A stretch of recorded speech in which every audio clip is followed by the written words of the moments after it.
Welcome back. DOJ vowing to crack down on federal employees working remotely, but the New York Post is saying, why wait? Calling on President-elect Trump to rein it in now. Joining us now is New York Congresswoman Claudia Tenney, member of the House Ways and Means Committee. Congresswoman Tenney, it's so good to have you on the program. Thank you for joining us this afternoon. You know, Congresswoman Tenney, as we kind of continue this coverage of the effort to get federal workers back into the office, because we know so many of them are working from home, the union representing these employees is gearing up for a fight, it seems. What are you preparing for? Is this going to be a difficult process of getting federal workers back to the office? And what are you ready to do about that as a member of Congress? Well, first of all, this is inexcusable. Everybody's gone back to work. COVID is over, long over. By the way, we probably never should have done what we did during COVID, but we learned the hard lessons. Now we've got to get people back to work because they're on the payroll of the American taxpayers. And members of Congress actually work and try to help our constituents navigate through this massive bureaucracy. And it shouldn't be. Why should Americans have to hire a member of Congress who's supposed to be legislating to go and help them get through the bureaucracy? It's way too big.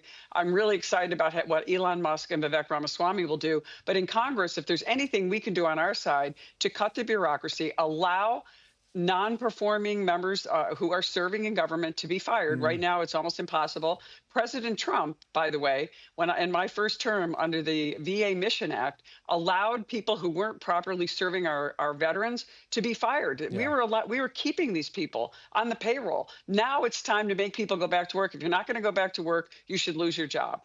Inexcusable, in my opinion. Let me ask you about this as well. The International Criminal Court has been going after Benjamin Netanyahu and Yoav Gallant. They appealed to the ICC. The ICC says, no, we're not going to grant your appeal. Hear your appeal. Forgive my ignorance, but why in the world do we assent or even want to? Should the ICC even exist, Congresswoman? That's what I want to ask you. I feel like it should not, given how it's undermined its own credibility. You know, as terrible as the UN is, the ICC is even less credible. It's nothing but a shill organization, the International Criminal Court. It was created with good intentions to provide, you know, international order around the world. In 1998, there was a Rome statute that created it with rules about who could be a member. It has become overwhelmed and taken over by pro-Hamas, negative Palestinian, not the good side, but the Palestinians who are trying to disrupt the Middle East, that group.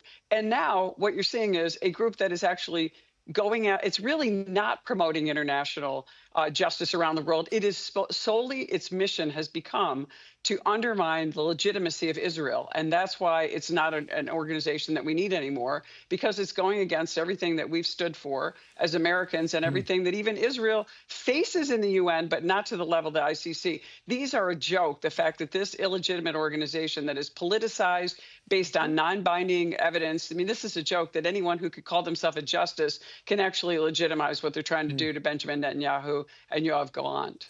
We're also talking about other conflicts between Russia and Ukraine. This week saw significant further escalation.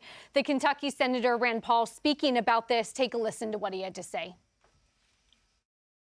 Biden doing this at the last minute, I think, is irrational, doesn't make sense. It's more about Biden trying to save face and project strength than it is about the conflict. But I can tell you it pushes peace farther away when he does things like this. And now we're hearing he wants to forgive $5 billion in economic loans. How is this happening? Yeah, well, look, I don't believe Biden's actually making any decisions. I think it's all the staff behind him and the people that are really just operating the government. We don't really have a president of the United States. He's not doing anything. Our vice president's vacationing in Hawaii as we go to the very end of their term. Thank goodness to the American people for voting them out. But look, this is dangerous. What he's doing, forgiving the loans. Why are we forgiving the loans when we're like $36 trillion in debt and rising? And it is escalating the war in Ukraine. We need to have a peace initiative because right now, Russia is threatened by this NATO intervention. When you have American-based missiles going in, used by Ukraine, going into Russia, that's so provocative that it's actually going to create even an escalation of the war. We need to talk about de-escalating this, making sure Ukraine gets the sovereignty that they deserve, but also make sure we're not getting Russia backed by China, backed by Iran, backed by Syria, all their enemies loaded up against the United States right now while we're going through a really important transition with a president who is not present. Congresswoman Tenney, I'm so glad you mentioned the growing debt there, too, $34 trillion. You know, our deficit growing just this year by $2 trillion. Really concerning, and hope that you'll come back and talk more about that with us, too. Claudia Tenney, thank you. Absolutely. Thank you so much.